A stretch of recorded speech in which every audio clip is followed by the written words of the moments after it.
malienne. Mes chers compatriotes, pendant la campagne qui est en cours, aussi bien dans les campagnes que dans les villes, en m'adressant aux différentes couches des populations de notre pays, j'ai exposé ma vision d'un Mali futur qui s'articule autour d'un certain nombre de priorités. Il s'agit pour nous de rebâtir l'État malien, de reconstruire notre économie pour faire face à la demande sociale, de travailler à faire en sorte que la justice soit la justice pour tout le monde, de traiter le fait religieux de manière à ne plus en faire une affaire de seconde zone. Et c'est pourquoi j'ai indiqué que je créerai un ministère chargé du culte de la foi et de l'éthique.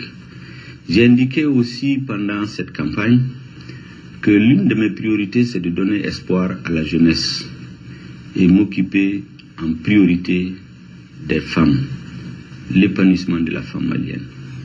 Sur ces deux questions, j'aimerais insister cette fois-ci pour dire à la jeunesse de me faire confiance. Si elle me fait confiance, je connais ses préoccupations. J'essaierai de toutes mes forces d'y faire face.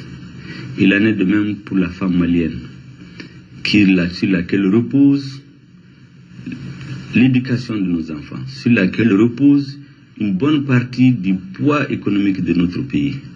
La femme malienne a besoin d'être épanouie sur le plan économique. Tout part de là. Épanouie économiquement, ayant les moyens de son autonomie économique, elle pourrait exercer son rôle de femme, de mère, de sœur, dans la dignité.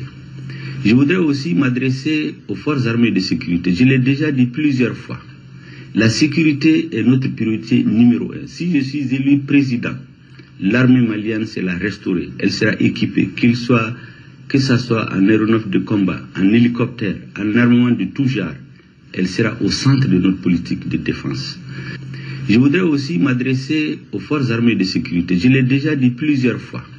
La sécurité est notre priorité numéro 1. Si je suis élu président, l'armée malienne, c'est la restaurer. Elle sera équipée, que ce soit en aéronef de combat, en hélicoptère, en armement de tout genre.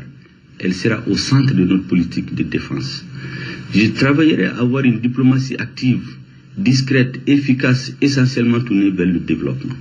Je me suis engagé déjà à faire en sorte que, si je suis élu président de la République, j'introduis des modifications dans notre constitution pour que notre futur président jure sur le livre saint de sa religion, qu'il soit musulman sur le Coran, s'il est chrétien sur la Bible, afin que le président du Mali, d'un pays à 100% croyant, puisse être en phase avec notre société.